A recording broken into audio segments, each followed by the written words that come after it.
बाजार बोलता है, इसमें हम एफआईएस का डेटा देखेंगे और उसके बाद देखेंगे टॉप गेनर्स लूज़र और ग्लोबल इंडिसेस का हाल। तो एफआईएस के डेटा में कल हमने देखा कि एफआईएस ने एक बार फिर बिकवाली कर दी है। जितनी खरीदारी की थी उससे डबल उन्होंने बिकवाली कर दी है। तो यही थोड़ी मार्केट की कल हाईलाइट थी, जिसकी वजह से हम कल इवनिंग में बात भी कर रहे थे कि एफआईएस ने भले ही खरीदारी की हो परसों के सत्र में, लेकिन मार्केट में ऐसा दिखा नहीं कल के सत्र में। और आज तो वो जब एक सेंटीमेंट नेगेटिव हो गया तो थोड़ा सा एफआईएस का इम्पैक्ट है।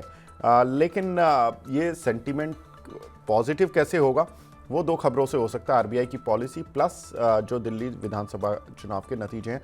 जैसा अविनाश सर भी बता रहे थे, डीआईज तो बाय करके ले गए 996 करोड़ रुपए की। ग्लोबल इंडिसेस देख लेते हैं क्या हाल चल रहा है वहाँ पर, किस तरह से ग्लोबल मार्केट ट्रेड कर रहे हैं। तो डाउ तो अच्छा बंद हुआ था, शंघाई भी ठीक चल रहा है, हैंसेंग भी ठीक चल रहा है, निकाई भी ठीक चल रहा है, कोस्पी भी ठीक चल रहा है। ये प्रॉब्लम इंडिया के साथ क्यों हो गई है? आगे बढ़ते हैं, टॉप गेनर्स और लूजर्स देखते हैं, फिर इंडिया की प्रॉब्लम को देखेंगे कि क्या हुआ है। आरती फार्मा यहाँ पर करीब 725 रुपये का लेवल आ रहा है, 14% ऊपर है। स्पंदना स्फूर्ति करीब 9%, आर पावर में 9% का जंप देखने के लिए मिल रहा है। जीएमआर पावर में करीब 8% का, फ्यूज़न में करीब 6.5% का जंप देखने के लिए मिल रहा है। तो ये कुछ काउंटर हैं जहाँ पर कि अच्छी स्ट्रेंथ देखने के लिए मिल रही है। आर पावर जैसे कुछ एक काउंटर जहाँ पर कि अच्छे नतीजों का इम्पैक्ट है। आगे देखते हैं कौन से काउंटर हैं जो कि टॉप लूजर्स हैं, जिनमें गिरावट देखने के लिए मिल रही है। तो उसमें MTNL यहाँ पर कल टॉप गेनर था, आज करीब 8% नीचे है। CMS इन्फो यहाँ पर मैप माई इंडिया के नाम से ये कंपनी है, करीब 6% नीचे है। थोड़े रिजल्ट्स सबड्यूड हैं जिसका इम्पैक्ट है। रेड टेप में करीब 5% की गिरावट है। पेज इंडस्ट्रीज़ में करीब 5% की गिरावट है। सुला वाइनयार्ड करीब 4% नीचे, इसके भी रिजल्ट्स आए हैं, थोड़े वीक हैं, उसका इम्पैक्ट है। आगे बढ़ते हैं कुछ एक ग्लोबल खबरों की तरफ और वहाँ पर देखने की क्या किस वजह से मार्केट वॉलेटाइल हो रहे हैं। ग्लोबल मार्केट में अमेरिका ने अपने देश में चीन की पोस्टल सर्विस दोबारा शुरू कर दी है। कल एक दिन में कन्फ्यूज़न आ गया था कि अमेरिका ने अपने देश में चीन की पोस्टल सर्विस ही बंद कर दी थी। कल चीन की पोस्टल सर्विस कुछ समय के लिए तो रोकी गई, कुछ घंटों का कन्फ्यूज़न हुआ और उसके बाद वो रिज्यूम कर दी गई है। सर्विस रोकने से हो क्या रहा था कि दुनिया भर में थोड़ा सा ये टेंशन हो गई थी कि अमेरिका और चीन झुकने को तैयार नहीं है, तो इसलिए हो सकता है कि ट्रेड वॉर अभी एस्केलेट हो, लेकिन ऐसा उन्होंने किया नहीं। गूगल के ख़राब नतीजे आए कल अमेरिका में, जिसकी वजह से 8% तक काउंटर टूट गया। तो वहाँ पर जो आईटी इंडेक्स से थोड़ा सा प्रेशर में देखने के लिए मिला। अमेरिकी ट्रेड डेफिसिट $98.4 बिलियन का आया है अमेरिका में। ये थोड़ा सा कॉज ऑफ ए कंसर्न हो सकता है, क्योंकि ये जितना बढ़ेगा डोनाल्ड ट्रंप का पारा उतना ही तेज बढ़ेगा, क्योंकि वो यही बात कर रहे हैं कि हमारे देश का जो व्यापार घाटा है वो काफ़ी ज़्यादा है। हर देश हमसे ज़्यादा फ़ायदा उठाकर ले जा रहा है, हम नहीं उनसे उठा रहे हैं। तो ये थोड़ा सा डोनाल्ड ट्रंप को परेशान करेगा और साथ ही मार्केट को भी। ट्रंप ने गाज़ा अधिग्रहण का ही प्रस्ताव दे दिया। गाज़ा में रह रहे निवासियों को रीसेटल किया जाएगा। वो कह रहे हैं कि गाज़ा को हम ले लेते हैं, अमेरिका ले लेता है और वहाँ के जो लोग हैं उनको रीसेटल कर दिया जाएगा। अविनाश सर, ये कुछ ऐसा नहीं लग रहा कि स्टॉक मार्केट में कॉमेडी भी घुस गई है कि मतलब कंट्री हम ले लेते हैं, एरिया हम ले लेते हैं, पनामा नहर हम ले लेते हैं, मतलब चल क्या रहा है सर? डोनाल्ड ट्रंप तो चारों तरफ ऐसे हो गए कि कुछ भी मतलब कर रहे हैं सर। लेकिन मैं एक जो बहुत इंपॉर्टेंट डेटा उनका ट्रेड डेफिसिट का डेटा, जो कि कल दिसंबर में बढ़ता हुआ दिखाई दिया, इसको कितना सीरियसली लेना चाहिए मार्केट को?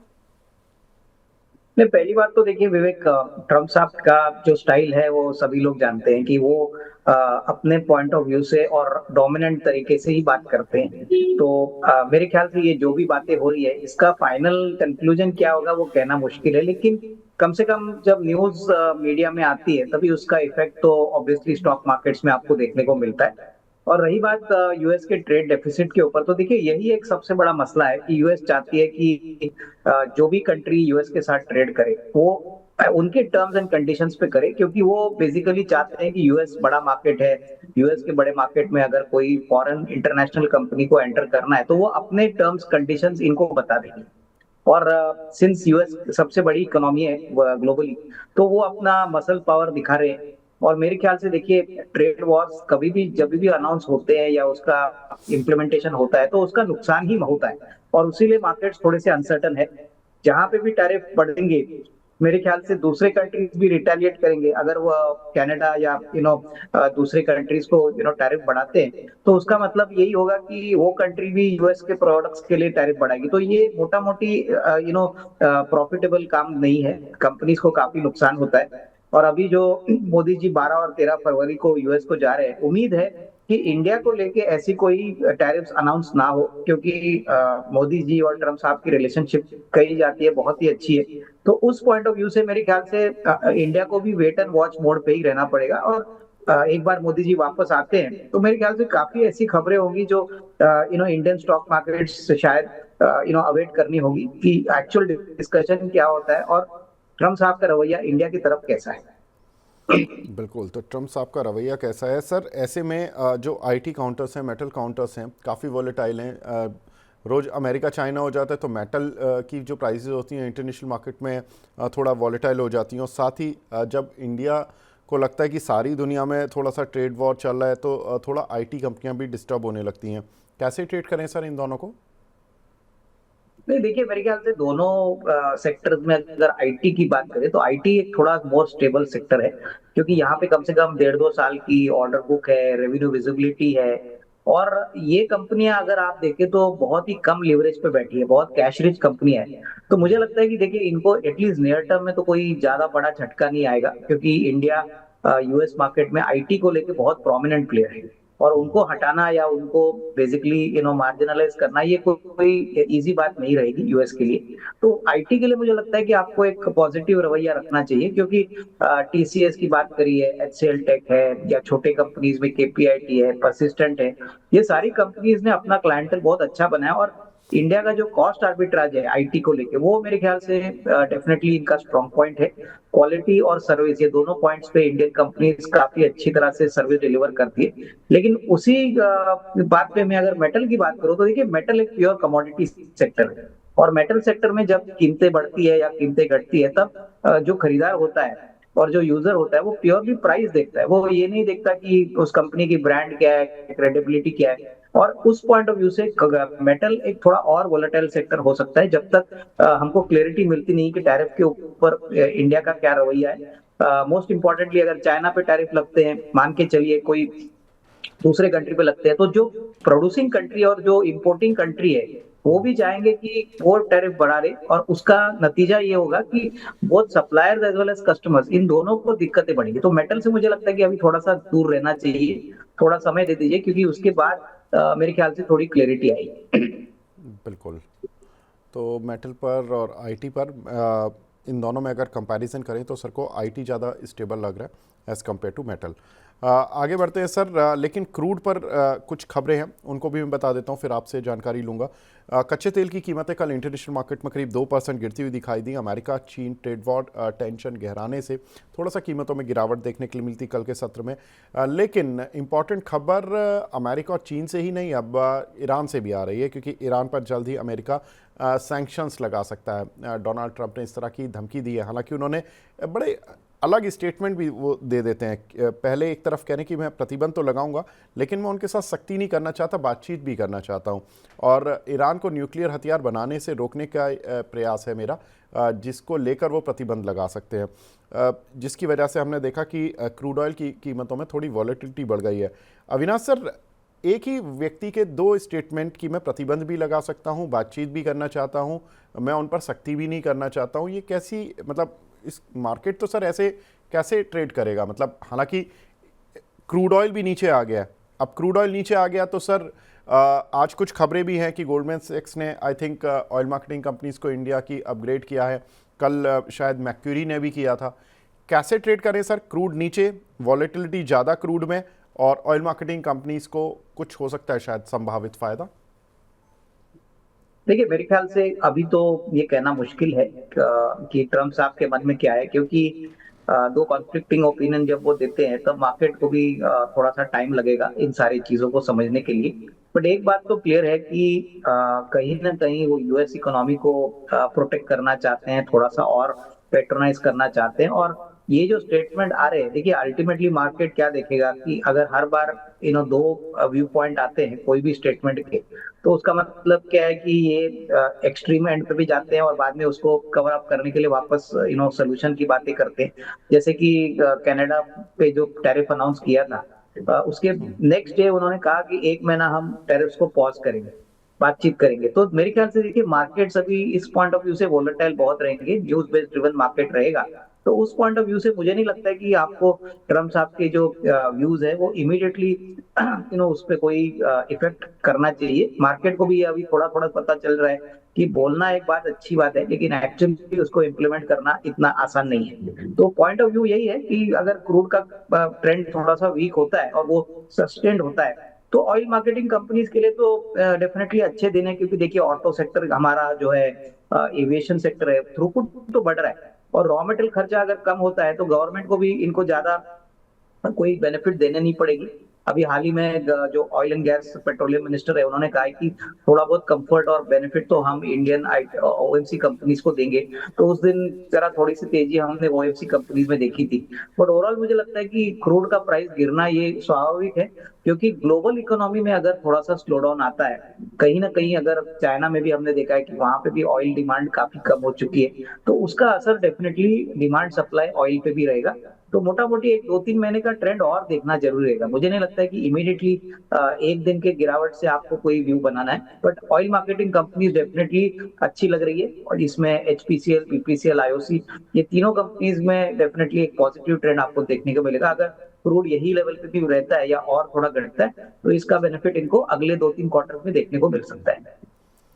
बिल्कुल, तो ऑयल मार्केटिंग कंपनी इस पर सर पॉजिटिव हैं। लेकिन सर एक और इम्पॉर्टेंट बात जो कि हमने शुरुआत में भी की थी कि दिल्ली विधानसभा चुनाव, सर एग्जिट पोल तो आ गए, उसमें कांटे की टक्कर है, लेकिन उसमें माना जा रहा है कि बीजेपी को 39 सीट्स, ये पोल्स ऑफ पोल्स का एवरेज है, बीजेपी को 39 सीटें मिल सकती हैं और आम आदमी पार्टी को 30 सीटें मिल सकती हैं। टक्कर तो होगी, लेकिन बीजेपी के फेवर में पड़ना जा रहा है इस बार।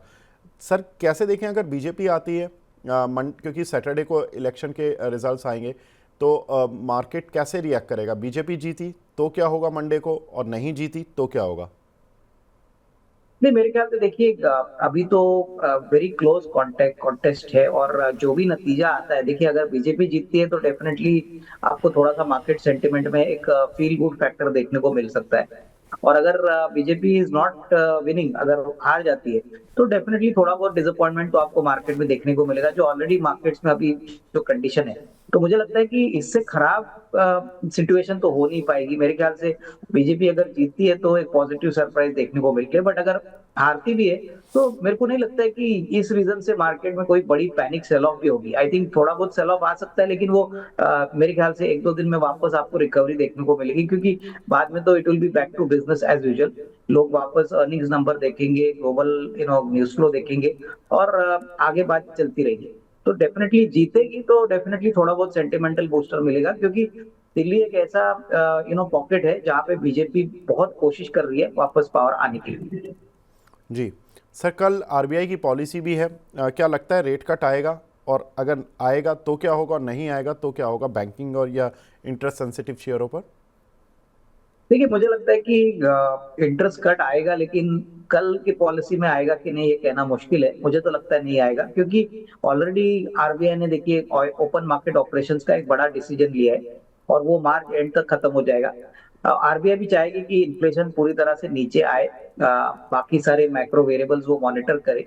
और जब तक ग्लोबली हमने देखा है कि फेड ने भी अभी कोई इंटरेस्ट रेट पे डिसीजन लिया नहीं है, तो हो सकता है कि थोड़ा सा समय मार्केट को इंतजार करना पड़े। कमेंट्री कल इंपॉर्टेंट रहेगी। मान के चलिए कल कमेंट्री हॉकिश आती है और गवर्नर साहब थोड़े कॉशियसली बात करते हैं, तो मार्केट्स को थोड़ा सा नेगेटिव लगेगा। और ये पहली पॉलिसी होगी नए गवर्नर साहब से, तो उम्मीद तो है, लेकिन फिर भी मैं कहूंगा कि वो भी बहुत सोच समझ के डिसीजन लेंगे। तो एटलीस्ट हमको शायद वेट करना पड़े, रेट कट ना आए, लेकिन कमेंट्री पे सबके नजर रहे जरूर है। बिल्कुल, नए आरबीआई गवर्नर की कल पहली पॉलिसी है, और अब देखना होगा कि क्या वो करते हैं कल। प्रेशर तो है उन पर रेट कट करने का। आगे बढ़ते हैं सर, एक कुछ नतीजों पर बढ़ते हैं। आज सुला वाइनयार्ड के जो मार्केट बंद होने के बाद नतीजा है उस पर इम्पैक्ट है। काउंटर करीब 4% से ज़्यादा नीचे है। रेवेन्यू करीब 0.4% गिरा है, और रेवेन्यू की तो चलिए फिगर उन्होंने पहले ही दे दी थी, लेकिन नेट प्रॉफिट उनका 35% डाउन हुआ है। ये थोड़ा सा प्रॉब्लमेटिक है। साथ ही अगर देखें तो एबिटा डाउन हुआ है 26%, और मार्जिन्स भी नैरो हुए हैं। ऑलमोस्ट 900 बेसिस पॉइंट गिर गए हैं इनके मार्जिन्स। सर कैसे ट्रेड करें, क्योंकि ये नतीजे तो अच्छे रहे नहीं। नहीं देखिए, मेरे ख्याल से ये क्वार्टर हर पैमाने पे खराब है। अगर आप रेवेन्यू डीग्रोथ देखे या ऑपरेटिंग एबिटा डीग्रोथ देखे, प्रॉफिट आफ्टर टैक्स का डीग्रोथ देखे, तो मेरे ख्याल से देखिए इसमें कोई डाउट नहीं कि ये बेसिकली लग्जरी सेगमेंट में काम करते हैं, और जो वाइन का मार्केट है इंडिया में वो अभी भी बन रहा है। देखिए इनकी जो प्रोडक्ट कैटेगरी है वो काफी प्रीमियम कैटेगरी है, और कंजम्पशन जब हिट होता है तब ऐसी चीजों पे कंजम्पशन शायद ज्यादा उसका इफेक्ट देखने लगता है। तो ये क्लियर इंडिकेशन है कि कंजम्पशन जब तक इंडिया में बढ़ेगा नहीं, जब तक लोग ज्यादा खर्चा नहीं करेंगे, तो कहीं ना कहीं ऐसे कंपनीज के प्रोडक्ट्स को रिकवर होने के लिए समय लगेगा। हालांकि मैं ये भी मानता हूँ कि लॉन्गर टर्म में देखिए इस कंपनी के पास बहुत अच्छा एसेट है, अच्छी पोजीशनिंग है वाइन मार्केट में, और इंडिया में जिस प्रकार से लिकर और वाइन मार्केट का कंजम्पशन हो रहा है, इनके लिए डेफिनेटली आने वाले 2-3 साल अच्छे रहेंगे। लेकिन नियर टर्म में तो चैलेंजेस रहेंगे। मुझे लगता है कि जनवरी टू मार्च का क्वार्टर भी कोई इतना दमदार आएगा ऐसा लगता नहीं, और जो भी बेनिफिट कंपनी को मिलेगा, कंजम्पशन अगर बढ़ता है, ऑब्वियसली गवर्नमेंट ने भी कोशिश की है, तो कहीं ना कहीं ये जो इनका प्रोडक्ट कैटेगरी है, यहाँ पे अच्छे नंबर देखने के लिए शायद आपको 3 से 6 महीने और रुकना पड़ेगा। तो तब तक मेरे ख्याल से ये ऐसे ही अंडर परफॉर्म करेगा। जी, एक हमारे साथ दर्शक भी हैं सर। मैं इसलिए सवाल ले रहा हूँ क्योंकि लास्ट टाइम आपसे बात हुई थी अनंत राज पर। अभिषेक जी हैं इंदौर से। Abhishek ji, hi, good morning sir. Good morning sir. कैसे हैं सर? सर बहुत बढ़िया सर, क्या हाल है आपके? सर बढ़िया है, चकाचक सब बढ़िया है सर। आप लोगों का आशीर्वाद है मनी 9 का सर। चलिए सर, बहुत बढ़िया। मनी 9 के साथ आप जुड़े रहिए। आपने अनंत राज पर ही क्वेरी है सर आपकी? बिल्कुल सर, अनंत राज पर है। एक टाटा पावर भी है सर, बट अनंत राज पे बता दीजिए पहले तो। जी सर, कितने के हैं, कितने शेयर हैं सर आपके पास? अच्छा सर, तो मैंने 50 शेयर अभी बाई किए थे लास्ट वीक में ही, 590 रुपीज से 590। ठीक है, ठीक है। अविनाश सर ने लास्ट टाइम कॉल भी दिया था। अविनाश सर, अनंत राज इन्होंने 590 के लिए रख लें सर, आज 4.5% ऊपर है। नहीं देखिए, मेरे ख्याल से इन्होंने अभी खरीदा है। मेरे ख्याल से देखिए अगर इनका नजरिया 1-1.5 साल का है, क्योंकि मैं इसलिए कह रहा हूँ क्योंकि 7-1.5 साल में इनका जो डेटा सेंटर का बिजनेस है वो काफी बड़ा स्केल पे काम करेगा। अब सभी को पता है कि इन्होंने 300 मेगावाट कैपेसिटी डालने की बात की है। मार्च एंड के बाद इनकी कैपेसिटी 28 मेगावाट होगी, और ये जो बिजनेस है ये रुकने वाला नहीं है। मेरे ख्याल से इंडिया में डेटा सेंटर की पॉलिसी इंडियन कंपनीज के लिए फेवरेबल गवर्नमेंट ऑफ इंडिया ने बनाई है। तो कहीं ना कहीं देखिए मार्केट को थोड़ा इंतजार करना पड़ेगा। अगले साल 1.5 साल में डेटा सेंटर बिजनेस शायद रियल एस्टेट बिजनेस से भी बड़ा हो सकता है। तो ये सबसे बड़ा ट्रिगर है। और ये जो बीच में जो बातें हुई थी कि चाइना से कोई आर्टिफिशियल इंटेलिजेंस का टूल आया है डीप सीक, ये बिजनेस को हटा देगा, मेरे ख्याल से देखिए ये अभी भी ऐसा पॉसिबल नहीं लग रहा है। मैनेजमेंट ने पूरी तरह से क्लेरिफिकेशन दिया है।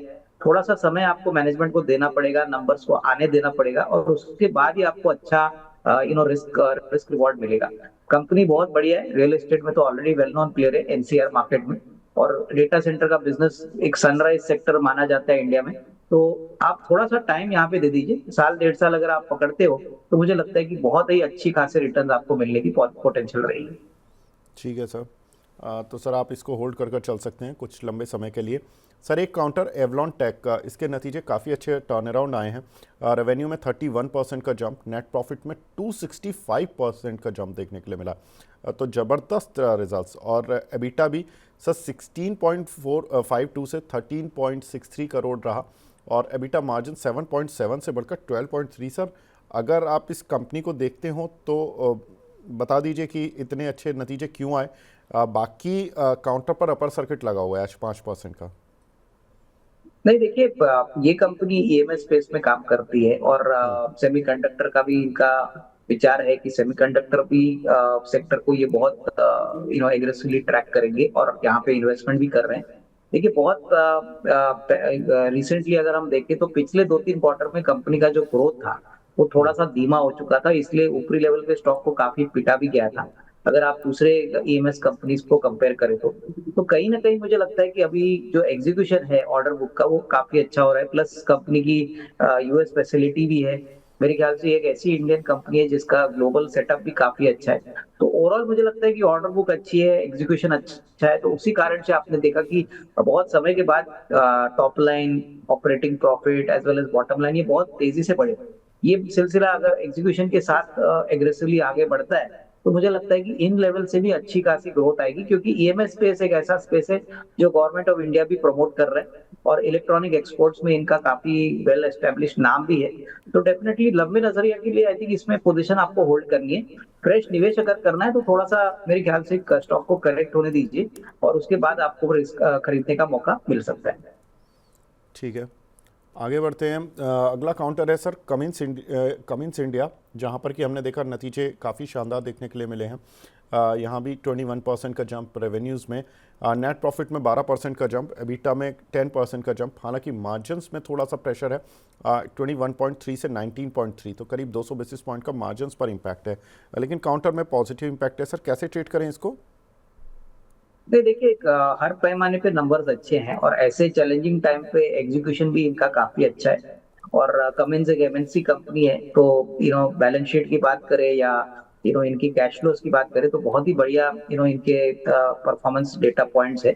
तो मुझे लगता है कि देखिए अगर किसी को लंबी अवधि के लिए खरीदना है तो थोड़ा सा इंतजार करिए, क्योंकि स्टॉक थोड़ा सा चल चुका है। But definitely long term prospects अगर ऑर्डर बुक देखें, अगर इनका जो हाइड्रोजन का जो पोटेंशियल मोनेटाइजेशन का जो प्लान है, क्योंकि इंडिया में हाइड्रोजन अभी बहुत चर्चे में है, तो यहाँ पे जो हाइड्रोजन का इक्विपमेंट और इंजन बनाने की जी फैसिलिटी इनकी है वो शायद इंडिया में यूनिक है। तो इनको ऑब्वियसली आगे भी ग्रोथ ट्रिगर्स अच्छे मिलेंगे। तो नजरिया अगर साल 1.5 साल का कोई रखता है तो कोई भी गिरावट अगर आती है तो इसको खरीदना चाहिए। अच्छा पोर्टफोलियो स्टॉक है जो आगे भी अच्छे रिटर्न्स देने का पोटेंशियल रखता है। जी सर।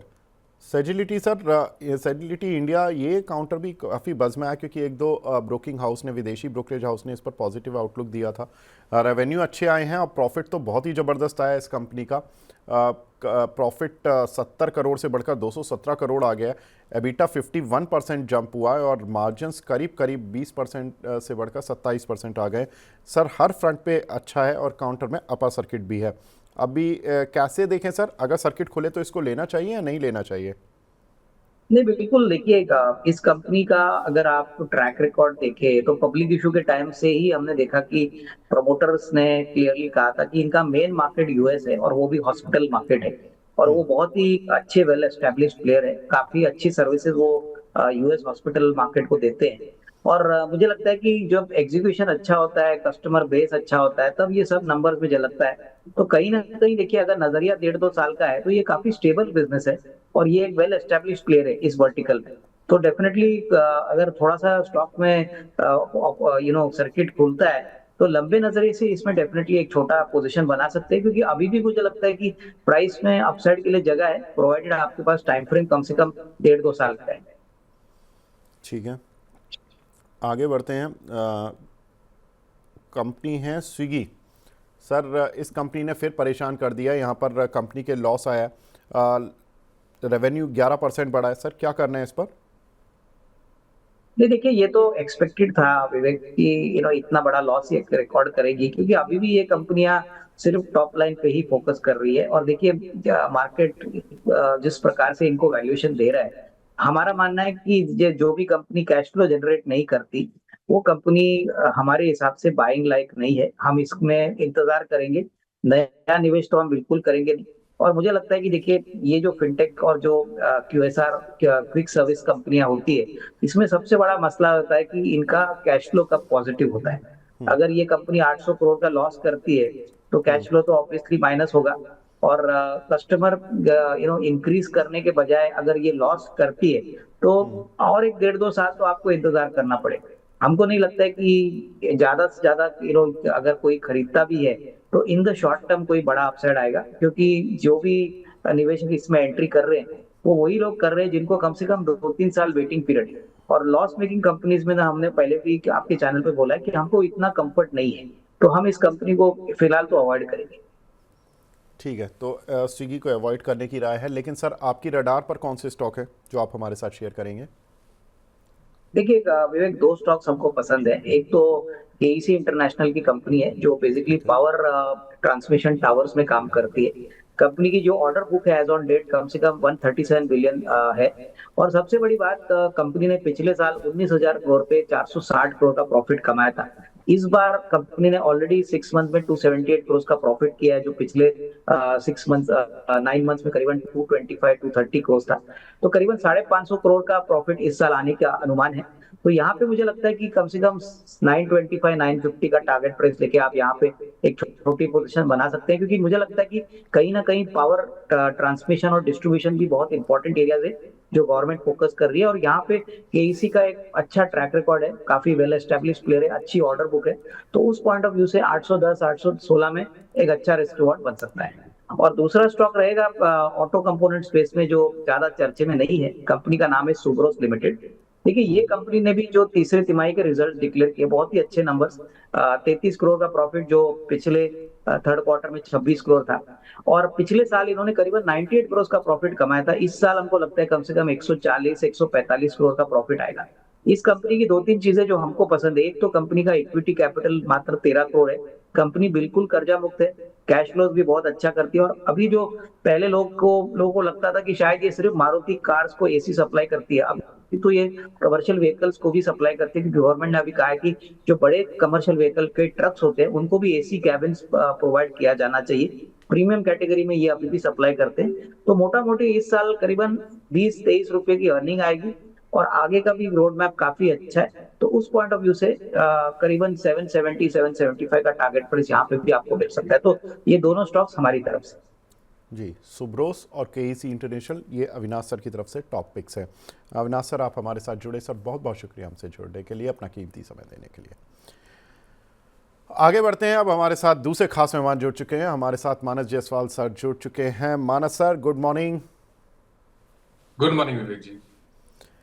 सर, ये एफआईज तो धोखा देगा सर एक ही दिन में?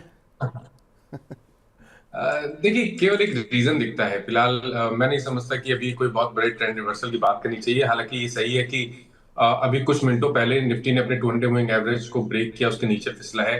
शायद थोड़ा करेक्शन हो सकता है, क्योंकि अगर रैली भी देखेंगे तो 22,800 से लेकर 23,800 तक की थी। तो आई थिंक एक छोटा मोटा करेक्शन पॉसिबल है, जिसमें शायद 20 मूविंग एवरेज जो कि 23,450 है, निफ्टी उसको टेस्ट करने की कोशिश कर सकता है। बट ओवरऑल बात करें तो मेरे ख्याल से शॉर्ट करने की सलाह नहीं रहेगी। निफ्टी पे आप एक ट्रेडिंग कॉल ले सकते हैं शॉर्ट साइड पे, लेकिन स्टॉक स्पेसिफिक आई थिंक बेहतर रहेगा कि अपॉर्चुनिटी ढूंढें लॉन्ग साइड पे, जहां पर फ्रेश ब्रेकआउट चार्ट्स पे दिखें, स्टॉक स्पेसिफिक वहां पर ट्रेड करें। निफ्टी में उम्मीद कर सकते हैं कि यहां से करीब 150 से 200 पॉइंट का करेक्शन और देखने को मिल सकता है। ठीक है, तो यहाँ पर ज़्यादा शॉर्ट करने की पोजीशन ना बनाएं, लेकिन थोड़ा बहुत तो फिसलन मार्केट में आ सकती है।